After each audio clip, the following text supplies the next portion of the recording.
Shoujo, which is inbound. Gino D'Acampo talking all about his new series of Family Fortunes. That is all on the way. And may I say, Gino D'Acampo, one of my favourite, not just chefs, but one of my favourite people in the world. So he's on the way after 4. This is Radio 2 on the BBC Sounds app, on your smart speaker, and on 88 to 91 FM. BBC News at 4 o'clock. This is Catherine Cracknell.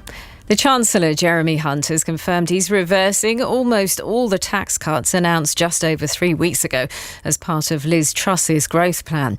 In an emergency statement this morning, Mr Hunt said his plan was designed to deliver stability to public finances.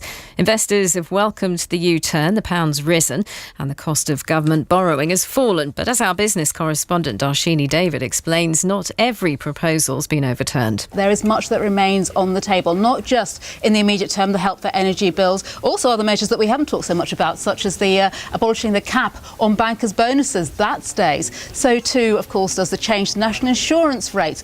All of that adds up to a bit of a bill for the government. They will have to find more money so we can get back on that path of balancing the books. Labour's asked for an urgent question in the Commons on the economic situation. The party called for the Prime Minister to come to the House to make a statement, but it was the Cabinet Minister, Penny Mordaunt, who answered the question. Scotland's First Minister Nicola Sturgeon set out her economic plans for independence as she calls for a second referendum to be held in a year's time.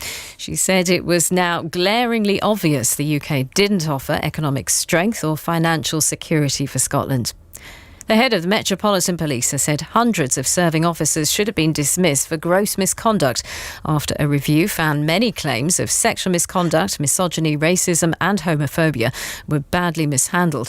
The Met's Commissioner Sir Mark Rowley says he's appalled by the findings. Parm Sandhu was Chief Superintendent at the Met Police until 2019.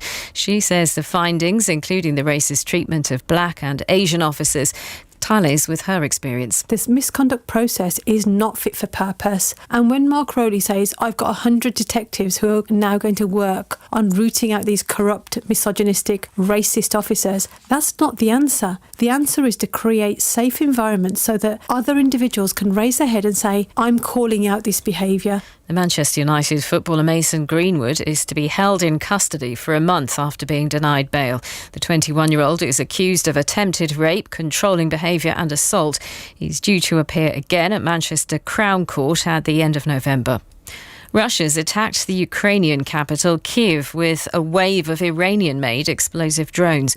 Rescuers are sifting through the rubble of a building in the centre. 4 people have now been confirmed dead and around 20 have been rescued. Paul Adams is in Kyiv. Large amounts of smoke still billowing from what we believe is a residential building. There's a crane already there and we've seen lots of rescue workers arriving all the time. This is just one of several attacks this morning around the city. Montenegro and North Macedonia have pulled out of next year's Eurovision Song Contest, which is being held in Liverpool in May. BBC News understands some countries have been asked to pay more after Russia, which is a large financial contributor, was banned from the competition. And that's the BBC News at 4 4. Thank you so much. Time now for sport. Shoujo has the latest.